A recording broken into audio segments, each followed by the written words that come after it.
Salut, je vous retrouve en ce mardi 11 novembre pour vous faire une nouvelle vidéo du livre et film. Alors j'ai pas beaucoup de lectures à vous présenter, mais j'ai décidé de faire une vidéo quand même parce que j'ai vu pas mal de films ces derniers jours. Et du coup, si j'attends d'avoir lu suffisamment et qu'ensuite je dois rattraper tous les films qui vont sans doute s'accumuler encore dans les jours qui vont venir là, ça va être un petit peu chargé au niveau cinématographique, on va dire. Alors je commence par les livres quand même comme d'habitude. La dernière fois, je vous présentais ma lecture en cours que j'ai terminée depuis. Il s'agit de Brazzaville-Plage de William Boyd. Livre que j'ai terminé, quand ça, bon je ne sais plus quand je l'ai terminé mais voilà je l'ai fini. Et je vous disais la dernière fois que c'était une lecture que j'appréciais beaucoup. Et ça s'est confirmé jusqu'au bout, ça a vraiment été une très belle découverte. Et j'ai même décrété que c'était un coup de cœur, ce qui, comme vous le savez peut-être, ne m'arrive pas très souvent. Donc il figurera, c'est certain, dans ma liste de mes meilleures lectures de 2014. Donc la dernière fois, je vous avais déjà bien expliqué de quoi parlait l'histoire, donc je ne vais pas de nouveau m'étendre là-dessus. Donc du coup, que dire de plus? Bah ouais, ça a vraiment été un très bon roman, à la fois très intéressant et très captivant. Il y a juste une partie qui m'a un petit peu moins intéressée. Je peux pas trop vous expliquer en quoi elle consiste parce qu'elle arrive vers la fin du livre, mais il y a eu un petit passage à un moment où l'histoire a pris une direction qui m'a un peu moins emballée. Je ne sais pas trop comment vous dire du coup sans rentrer dans les détails, mais voilà, ça a juste été une partie du livre. Tout le reste, ça a vraiment été un très grand plaisir de lecture. J'ai beaucoup aimé le personnage principal, j'ai beaucoup aimé toutes les réflexions qui étaient présentes dans ce roman. C'est vraiment un roman très profond, avec beaucoup d'informations, comme je le disais déjà la dernière fois, des personnages très fouillés, etc. Vraiment très intéressant. Et ça m'a donné bien envie de lire d'autres livres de William Boyd. Je n'en ai pas actuellement dans ma palle ni où que ce soit, mais je crois que mes parents en ont un autre de lui. Donc à la limite, la prochaine fois que je reviendrai chez eux, j'irai voir ça. Et puis voilà, je vous conseille beaucoup cette lecture. Je pense pas que c'est un livre qui plaira à tout le monde parce que il n'y a pas forcément beaucoup d'action, c'est vraiment plus... il y a un côté informatif qui est vraiment très présent, donc du coup voilà, c'est pas une lecture qu'on peut lire avec un rythme effréné, je pense, ou quelque chose comme ça. Mais je vous invite quand même à tenter si vous aimez bien les livres un petit peu dans ce style-là, avec pas mal de sciences mêlées à des réflexions un peu philosophiques et une histoire qui se passe dans différents pays. Voilà. Donc ça c'était pour Brazzaville-Plage, et en ce moment je suis donc en train de lire un livre que j'ai également récupéré chez mes parents pendant les vacances. Là c'est mon père qui était allé à une braderie dans une bibliothèque près de chez nous et qui l'avait trouvé et qui avait pensé que ça pourrait me plaire, donc il me l'a acheté. Il s'agit de Puma de R.D. Lawrence aux éditions L'École des loisirs. C'est un très vieux livre, donc avec une couverture cartonnée, etc. Il a l'air assez épais comme ça, mais en fait les pages sont épaisses et c'est écrit gros dedans, donc il ne fait que 300 pages en fait. Et donc Puma, c'est un livre qui a été écrit par un journaliste. Alors je sais pas dans quelle branche du journalisme il est exactement, mais je pense que ça doit être une branche en rapport avec le milieu des sciences, puisque donc il a écrit beaucoup de livres sur la vie sauvage, sur les animaux, etc. Et il a beaucoup de connaissances en biologie, donc je pense qu'il devait être vraisemblablement journaliste, peut-être pour un magazine scientifique ou quelque chose comme ça. Et donc pour écrire ce livre, il a en fait décidé d'aller étudier le puma dans son milieu naturel. Donc c'est un livre d'éthologie, hein, encore, voilà. Désolée si l'éthologie ne vous intéresse pas, mais j'en parle beaucoup en ce moment. Donc voilà, il a passé en fait plusieurs mois en Colombie-Britannique dans des montagnes très sauvages où il n'y avait pas du tout d'habitation humaine et où on pouvait trouver des pumas. Et il a en fait passé plusieurs mois là-bas sur le terrain pour étudier cet animal.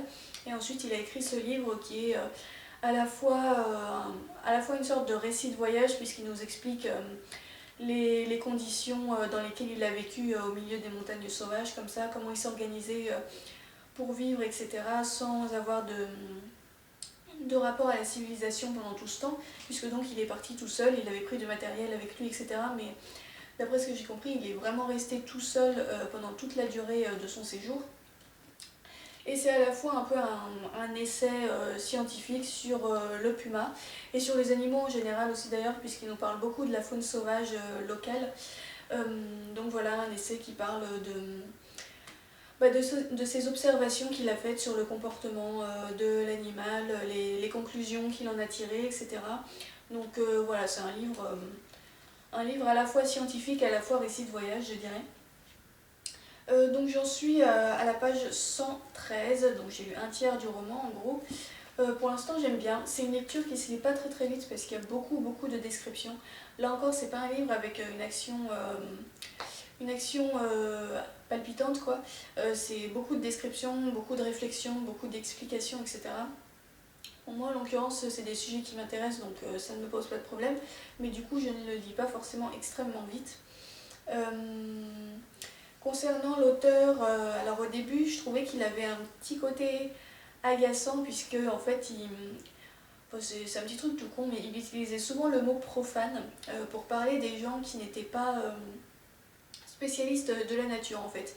Et donc il disait des phrases comme le profane s'imagine que tel animal est comme ça. Et je trouvais qu'il y avait un côté peut-être un petit peu hautain dans cette façon de dire les choses. Mais bon après c'est peut-être juste moi qui l'ai pris comme ça, je sais pas trop si, quel était son état d'esprit quand il a écrit ça. Mais voilà, après cet effet-là c'est un petit peu estompé finalement, j'arrive quand même à, je dirais pas à m'attacher à lui, mais voilà, c'est pas un auteur qui m'énerve. Et puis je trouve qu'il a une bonne approche de l'étude du monde sauvage, puisque lui justement il est un petit peu contre la science comment dire, la science trop industrialisée en fait. Donc par exemple il n'aime pas trop l'idée de mettre des colliers électroniques aux animaux pour suivre leurs déplacements ensuite avec j'allais dire les radars, les antennes là. Donc, pour ceux qui voient un petit peu ce que c'est si vous avez regardé des reportages sur les animaux. Donc voilà, lui il dit que il n'aime pas trop tout cet aspect de la science où le contact entre l'homme et l'animal est un petit peu perdu, que tout finalement est électronique, qu'on considère l'animal uniquement comme un spécimen et plus tellement comme presque plus comme un être vivant quoi. Lui il est plus dans l'optique d'aller à la rencontre de l'animal vraiment et d'avoir une relation avec lui. Et c'est une idée qui me plaît plutôt bien. J'aurais tendance à plus être dans son camp concernant ce débat. Donc voilà, c'est une lecture que j'aime bien pour l'instant. Et puis je vous en reparlerai plus quand je l'aurai fini. Voilà, et je vous présente aussi ce qui sera ma prochaine lecture, puisque d'habitude je ne présente pas de prochaine lecture puisque je choisis vraiment sur le moment ce que je vais lire. Mais là, en fait, j'ai acheté un livre hier. C'était pas du tout prévu, mais en fait, je voulais aller m'acheter un carnet dans une librairie. D'ailleurs, je vous le montre parce que je le trouve trop drôle. Hop. Voilà, je me suis acheté ce carnet avec un hibou qui a l'air complètement blasé. Voilà. Et en fait, au moment d'arriver à la caisse, j'avais pas de monnaie, je comptais payer en carte bleue. Et là, je me suis dit, si jamais ils prennent la carte bleue à partir de 10 € par exemple, ça va être embêtant parce que le carnet coûtait moins de 10 € et j'avais pas envie de faire toute la queue pour finalement arriver à la caisse et qu'on me dise ah bah on prend pas la carte bleue pour un montant aussi faible. Donc du coup je me suis dit je vais me prendre un livre en plus, puis comme ça je suis sûre d'avoir le bon montant pour la carte si jamais il y a un montant minimum. Et puis c'est un livre qui était sur ma wishlist depuis des années. Et voilà, il était temps que je l'achète parce que sinon j'allais jamais l'acheter quoi en gros. Et il s'agit de Bazar de Stephen King. Voilà, un très gros livre que j'avais très envie de lire parce qu'il paraît que c'est l'un de ses meilleurs. Et puis là ces derniers temps j'avais assez envie de relire Shining qui est donc dans ma bibliothèque. Et puis finalement je me suis dit plutôt que de relire un livre que j'ai déjà lu, on va en prendre à nouveau et puis continuer la découverte de cet auteur. Puisque donc voilà, Bazar apparemment c'est l'un de ces livres qu'il faut avoir lu. Donc voilà, ce sera ma prochaine lecture parce que maintenant que je l'ai acheté, j'ai très envie de le lire. Donc je Je vais finir Puma et puis ensuite je vais enchaîner là-dessus. Et du coup, je vous en reparlerai assez bientôt. Donc voilà concernant les lectures. Alors maintenant pour parler des films, donc je vais vous en présenter 4. Le premier c'est un DVD que j'ai regardé, un documentaire encore. Il s'agit de La beauté animale de Alain Jobert. Ouais, c'est ça. Donc c'est un documentaire qui a été fait en parallèle avec une exposition qui avait lieu à Paris sur la beauté animale. Donc en fait l'animal à travers les arts, en fait, à travers les beaux-arts. Donc aussi bien dans les tableaux que dans les sculptures ou dans les choses comme ça. Alors j'étais pas allée voir l'exposition mais j'avais acheté le DVD. C'est un documentaire relativement court qui dure 52 minutes pour être précise et que j'ai bien aimé, qui était très intéressant où on nous présente donc beaucoup d'œuvres d'art qui sont vraiment très belles. On nous explique pas mal de choses à la fois sur l'art et sur les sciences du coup. Et voilà, je vous le conseille si ça vous intéresse, ce genre de sujet. Et il y a un deuxième documentaire qui est également présent dans le DVD sur l'art à la préhistoire, donc notamment à Lascaux. Je n'ai pas regardé celui-ci, je vais sans doute le regarder un jour, mais là pour l'instant ce n'est pas encore fait. Mais voilà, c'est juste pour vous dire qu'il y a, en fait, il y a 2 documentaires dans le DVD, quoi. Donc voilà.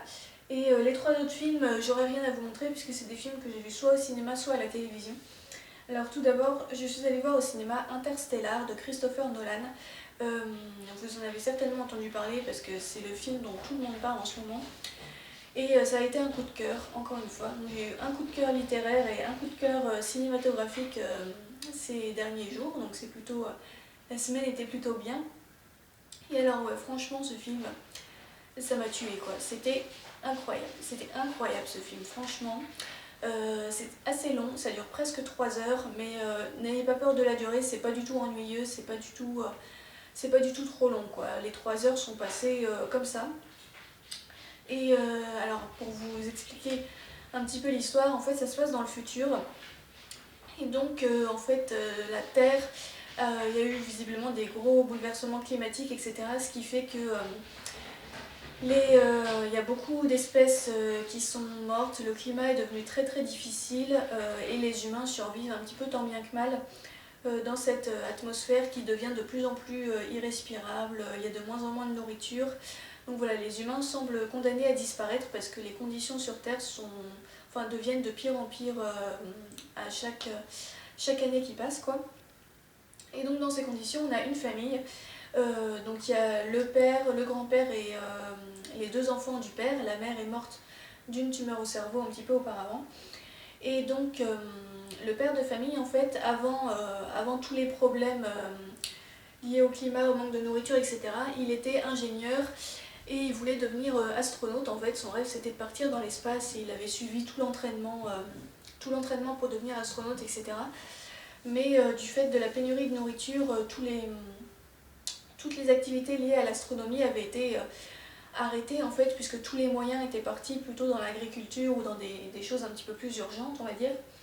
Donc voilà, il n'avait jamais pu réaliser son rêve et là il se retrouvait fermier en fait, puisque tout le monde était devenu fermier pour essayer de faire pousser un petit peu quelques légumes, etc. pour essayer de survivre. Et donc lui, il n'aime pas du tout cette vie-là, ça l'emmerde quoi, tout simplement.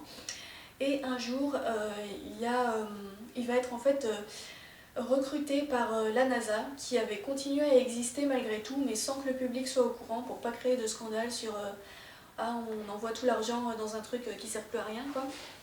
Et donc en fait, la NASA lui apprend l'existence ce qu'on appelle un trou de verre, c'est-à-dire une sorte de faille spatio-temporelle dans l'espace suffisamment proche pour qu'on puisse y aller. Et que à travers, si on passe dans cette faille spatio-temporelle, on arrive dans une autre galaxie, en fait, dans d'autres galaxies, et il est possible qu'il y ait des planètes habitables dans ces galaxies, et donc ce serait bien d'aller voir ce qu'il en est pour voir s'il y aurait éventuellement moyen que l'humanité migre vers une nouvelle planète, vu que la Terre ne sera bientôt plus habitable. Et donc voilà, le héros, alors c'est bête, j'ai oublié son nom, Cooper je crois. Donc le héros Cooper va accepter, il va partir dans l'espace pour aller découvrir un petit peu ces différentes galaxies. Et il y a toute une réflexion par rapport à la relativité du temps, puisque donc le temps dans l'espace ne se passe pas enfin, ne passe pas de la même façon que sur Terre. Donc lui, quand il est dans l'espace, 1 heure pour lui, ça va correspondre à des années sur Terre. Et ça va poser du coup beaucoup de problèmes parce que pendant qu'il est dans l'espace, sa famille va continuer à grandir sans lui. Et voilà, ça fait plein de problèmes par rapport à ça. Et bon, je peux pas trop vous en dire plus sur l'histoire parce que sinon je vais finir par vous dévoiler des détails qu'il faut pas, mais c'est vraiment incroyable ce film. Toutes les scènes dans l'espace sont magnifiques, les effets spéciaux sont hyper impressionnants, on est vraiment dans l'espace quoi avec lui. C'est très intense visuellement, c'est très intense émotionnellement aussi parce que les acteurs sont super. Donc l'acteur principal qui est Joe Cooper, c'est Matthew McConaughey qui a eu l'Oscar de meilleur acteur l'année dernière je crois. Et ouais, il y a vraiment beaucoup d'émotions dans ce film, beaucoup de beauté visuelle par rapport aux galaxies, etc. Les planètes, les différentes planètes sont vraiment, je sais pas comment dire, mais on est vraiment dans le truc quoi, et c'est absolument incroyable. Franchement, j'ai du mal à trouver mes mots pour exprimer précisément ce que j'ai ressenti en regardant ce film, mais c'était très intense quoi. Donc voilà, j'ai aucun point négatif à faire sur ce film, ça a vraiment été un coup de cœur. Je vous le recommande absolument si vous ne l'avez pas encore vu, et puis voilà, allez-y quoi. Donc voilà pour Interstellar. Ensuite au cinéma, j'ai également vu Vie sauvage de Cédric Kahn, je crois, avec Mathieu Kassovitz, si je ne me trompe pas. Donc là c'est pas du tout le même style, hein. Là c'est tiré d'une histoire vraie, donc c'est un drame. En fait ça parle d'une famille qui était une famille de gitans à la base, de nomades. Donc il y avait la père, le père, la mère et leurs 3 enfants. Et donc ils vivaient voilà, dans des caravanes un peu à la façon gitane quoi. Et un jour la mère va en avoir assez de cette vie et elle va décider d'embarquer les enfants et de partir vivre dans un appartement de façon sédentaire. Voilà, elle veut retourner dans la vie normale, entre guillemets, elle veut retourner dans la norme. Et le père, lui, ne comprend pas pourquoi elle veut ça. Lui, il est très attaché à son mode de vie nomade ou semi-nomade. Et il ne veut absolument pas qu'elle emmène les enfants vivre dans un appartement, voilà, dans une ville. Voilà, lui, il est complètement contre ça. Il est contre la société de consommation, contre le mode de vie sédentaire, etc. Et donc, il va y avoir un très gros conflit entre le père et la mère. Pardon. La mère va hériter de la garde des enfants et le père ne va pas le supporter. Donc du coup, un jour, il va réussir à convaincre 2 des enfants de partir avec lui et il va les embarquer dans une vie nomade mais en cavale, puisque donc à la base, il n'a pas le droit d'embarquer les enfants comme ça et de ne plus les ramener. Donc ils vont vivre pendant une dizaine d'années en cavale comme ça, donc dans un mode de vie très proche de la nature, voilà, un mode de vie nomade où le père va essayer de leur enseigner ses valeurs à lui, qui sont donc très différentes des valeurs des citadins et de la société de consommation en général. Et donc voilà. Donc c'est un film assez dramatique et qui est assez intéressant puisque ça montre vraiment bien les paradoxes qu'il y a d'une part entre la nature et la société de consommation, qu'est-ce qui est bien, qu'est-ce qui est pas bien, voilà, il faut se positionner par rapport à ça, quoi, et c'est pas aussi simple que ça ne paraît au premier abord. Et puis je trouve que le personnage du père, donc joué par Mathieu Kassovitz, a été vraiment bien développé. C'est un personnage qui a pas mal de contradictions. Au départ, il est assez attachant parce que voilà, c'est quelqu'un qui est très proche de la nature, qui veut vraiment essayer d'enseigner de bonnes valeurs à ses enfants, etc. Mais plus le temps avance et plus il devient très possessif. Il ne supporte pas que ses enfants veuillent s'éloigner de lui pour essayer d'aller un petit peu vers la norme, de rencontrer d'autres jeunes de leur âge, etc. Lui, il voudrait vraiment les garder avec lui et rester complètement coupé du monde, mais vraiment complètement quoi. Et donc il va devenir de plus en plus sectaire d'une certaine manière, de moins en moins tolérant par rapport à ses enfants. En fait, il va pas trop les laisser exprimer leur propre personnalité, il va devenir vraiment très possessif. Et donc voilà, ça montre vraiment bien cette évolution qu'il y a chez ce personnage qui est assez intéressante. Et voilà, c'est un film que j'ai bien aimé, que je vous conseille aussi parce qu'il aborde des sujets qui sont assez actuels, je trouve. et d'une façon intéressante, c'est-à-dire qu'il n'y a pas... c'est pas présenté comme les gens qui habitent en ville c'est les méchants et les gens qui habitent dans la nature c'est les gentils. C'est pas une vision manichéenne comme ça, c'est quelque chose de plus complexe qui est plus proche de la réalité, où il y a beaucoup de problèmes d'éthique qui se posent et où tout n'est pas très simple, quoi. Il n'y a pas d'idéologie parfaite. Et donc voilà, un film intéressant avec de très bons acteurs que je vous recommande également. Il y a juste la fin, le dénouement, j'ai trouvé que ça s'arrêtait un petit peu bizarrement le film, ça s'arrête de façon très brusque et je dois avouer que ce dénouement m'a laissé un petit peu sur ma faim. Après, voilà, vous en jugerez si vous le regardez. Et donc le dernier film dont je vais vous parler, il est passé à la télé dimanche sur TF1, donc vous l'avez peut-être vu, c'est Le Diable s'habille en Prada. Donc c'est le film adapté du roman de Lauren Weisberger. Donc le roman, je l'avais lu il y a quelques années, j'avais beaucoup aimé, c'était mon livre, en fait c'est mon livre de chick lit préféré, sachant que de la chick lit, j'ai dû lire peut-être 3 livres dans ce genre littéraire là, donc je ne suis pas du tout spécialiste du genre. Mais voilà, j'avais beaucoup aimé le roman, et j'ai bien aimé le film également, donc c'est avec Meryl Streep et Anne Hathaway, et d'ailleurs Anne Hathaway joue aussi dans Interstellar, et je me suis demandé si c'était par rapport à ça qu'il repassait ce film, du coup vu qu'il y avait la même actrice dans un film qui faisait beaucoup parler de lui en ce moment, bref. Donc voilà, j'ai bien aimé ce film, il y a un certain nombre de différences par rapport au roman, mais pas au point de le dénaturer. Donc ouais, c'est une adaptation que j'ai bien aimée, c'est à la fois assez drôle, bien joué, c'est pas non plus complètement niais ou complètement ridicule. Il y a un côté assez réaliste quand même, j'ai bien aimé la performance de Meryl Streep dans le rôle donc, de Miranda Priestly, qui est la patronne tyrannique de Anne Hathaway, qui joue, comment s'appelle-t-elle déjà? J'ai un problème pour retenir les noms des personnages, qui joue Andrea, voilà. Donc la jeune stagiaire qui va travailler au magazine de mode Runway, pour ceux qui connaissent pas trop l'histoire. Donc ouais, je trouve une bonne adaptation, j'ai passé un très agréable moment en la regardant. Et puis voilà, je suis contente de l'avoir vue. Donc voilà, c'est tout pour les livres et films de cette semaine. J'espère que je n'ai pas trop parlé, 22 minutes 36 quand même. Bon bah sur ce, je vous dis à bientôt pour une prochaine vidéo et je vous souhaite de bonnes lectures et de bons visionnages. Salut!